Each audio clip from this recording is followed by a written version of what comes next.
दोस्तों, रामायण भारत के सबसे प्रसिद्ध ग्रंथों में से एक है।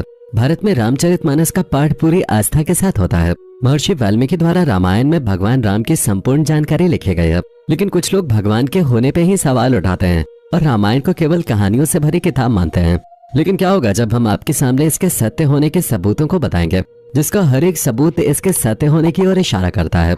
दोस्तों, आज हम वैज्ञानिक अध्ययनों के आधार पर यह सिद्ध कर देंगे कि रामायण में वर्णित घटनाएं पूर्णतया सत्य हैं। रामायण के अनुसार भगवान राम ने अधर्मी रावण को मारकर धर्म की स्थापना की थी। ज्यादातर लोगों का सवाल होता है, क्या भगवान राम वाकई धरती पर पैदा हुए थे? क्या वास्तव में रावण के 10 सिर और 20 भुजाएं थे? क्या हनुमान जी अपनी इच्छा से अपना रूप बदल सकते थे?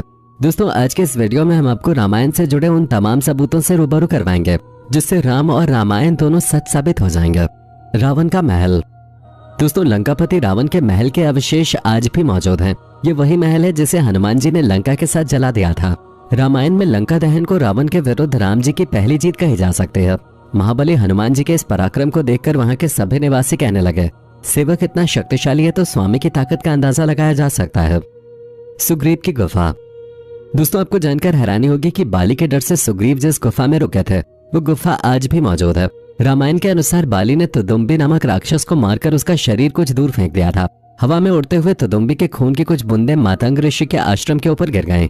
ऋषि ने अपने तप के बल पर यह जान लिया कि ये किसकी हरकत है। फिर क्रोधित ऋषि ने बाली को शाप दिया कि वो कभी भी ऋषि के पर्वत के क्षेत्र में आएगा तो उसकी मृत्यु हो जाएगी। सुग्रीव को राज्य से निकाले जाने पर वो इसी जगह पर आए थे क्योंकि वो जानते थे कि बाली यहाँ नहीं आ सकता।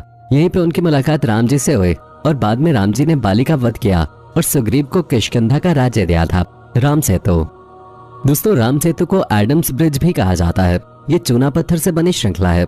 भौगोलिक प्रमाणों से पता चलता है कि किसी समय ये सेतु भारत और श्रीलंका को भूमि मार्ग से आपस में जोड़ता था। ये पुल करीब 30 किलोमीटर लंबा माना जाता है। 15वीं शताब्दी तक ये पैदल पार करने लायक था, लेकिन एक चक्रवात के कारण ये पुल अपने पूर्ण स्वरूप में नहीं रहा। राम सेतु एक बार फिर सुर्खियों में तब आया जब नासा के उपग्रह द्वारा लिए गए फोटो मीडिया में सुर्खियां बने थे। समुद्र पर बने सेतु को राम जी की दूसरी विजय कहा जा सकता है क्योंकि रावण को विराट समुद्र की तरफ से किसी से कोई खास खतरा नहीं था। अब तो दोस्तों इस पर एक फिल्म भी बन रही है। पानी में तैरने वाले पत्थर। दोस्तों, राम सेतु पुल के पत्थर पानी पर तैरते थे। सुनामी के बाद रामेश्वरम के उन पत्थरों में से कुछ जमीन पर आ गए थे। शोधकर्ताओं ने जब उन्हें दोबारा पानी में फेंका तो वो तैर रहे थे, जबकि दूसरे पत्थर पानी में डूब जाते थे। आपकी जानकारी के लिए बता दूं कि नल और नील की उपस्थिति में वानर सेना ने 5 दिन में 30 किलोमीटर लंबा और 3 किलोमीटर चौड़ा पुल तैयार किया था। रामेश्वरम में आई सुनामी के दौरान ये पत्थर दिखाई दिए थे। आज भी कई साधु संतों के पास इस तरह के पत्थर हैं। लंका जलने का अवशेष। दोस्तों, रामायण के अनुसार हनुमान जी ने समस्त लंका को आग लगा दी थी, जिसके प्रमाण उस जगह से मिलते हैं। जलने के बाद वहां की मिट्टी काली हो गई थी, जबकि उसके आसपास की मिट्टी का रंग वैसा ही है। रामायण कालीन हवाई अड्डे। दोस्तों, श्रीलंका की रामायण अनुसंधान टीम ने रावण के रामायण काल के 4 हवाई अड्डे खोजने का दावा किया है। पिछले 9 वर्षों से ये कमेटी श्रीलंका के कोने कोने की छानबीन कर रहे थे। यहाँ उन्हें कई जानकारी और अवशेष मिले, परंतु पिछले 4 सालों में लंका के दुर्गम स्थानों की खोज के दौरान रावण के 4 हवाई अड्डे हाथ लगे। कमेटी के अध्यक्ष अशोक केंट का कहना है, रामायण की लंका वास्तव में श्रीलंका ही है। यहाँ उसानगोड़ा, गुरुलोपोथा, तूतुपुला कंदा और वारियापोला नामक 4 हवाई अड्डे मिले हैं। अशोक वाटिका।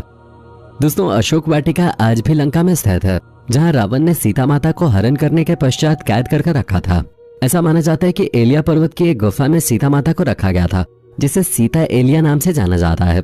यहाँ सीता माता का एक मंदिर भी है जिसे विरांगटोक कहते हैं, जो वही आंगना से 10 किलोमीटर दूर है। यहीं पर सीता जी का अपहरण कर पुष्पक विमान को उतारा गया था। जहाँ सीता माता को ले जाया गया उस जगह का नाम गुरुलपोटा है, जिसे अब सीतो कटुआ के नाम से भी जाना जाता है। संजीवनी बूटी पहाड़। दोस्तों, आप सभी संजीवनी बूटी के बारे में तो जानते ही होंगे। जब लक्ष्मण जी को शक्तिबाण लगा था तो इसी बूटी से उनके प्राण वापस आए थे। आपको जानकर हैरानी होगी, आज भी इस जगह ये पर्वत मौजूद है। रामायण में संजीवनी बूटी से लक्ष्मण के प्राण वापस लाने और हनुमान जी द्वारा पहाड़ लाने के बारे में सभी जानते हैं। रामायण में संजीवनी को चमकीली और विचित्र गंध वाली बूटी बताया गया है। संजीवनी पर्वत आज भी श्रीलंका में मौजूद है। बाद में हनुमान जी ने इस पहाड़ के टुकड़े करके इसे श्रीलंका में फेंक दिया था। जहाँ जहाँ इस पहाड़ के टुकड़े गिरे वहाँ के पेड़ पौधे और जड़ी बूटी बाकी जगहों से अलग होते हैं। हनुमान जी के पैरों के निशान। दोस्तों, दुनिया भर में ऐसे कई स्थान हैं जहाँ पर किसी बड़े जीव के पैरों के निशान मिले हैं। लोगों का मानना है कि ये पैरों के निशान हनुमान जी के हैं। बहुत सारे पैर के निशानों के अध्ययन करके वैज्ञानिकों ने इस बात की पुष्टि की है कि ये चिन्ह रामायण कालीन है। श्रीलंका में हनुमान पद चिन्ह। दोस्तों, हनुमान जी ने जब सीता जी की खोज के लिए समुद्र पार किया था तो उन्होंने विशाल रूप धारण किया था। फिर वो आकाश मार्ग से समुद्र पार करके श्रीलंका पहुंच गए थे। ऐसा कहा जाता है कि जहां उन्होंने पहले कदम रखे वहां उनके पैरों के निशान बन गए। ये निशान आज भी वहां मौजूद हैं। कुनेश्वर मंदिर। दोस्तों, रावण भगवान शिव जी की पूजा करते थे। उसने भगवान शिव के लिए यह मंदिर बनवाया था।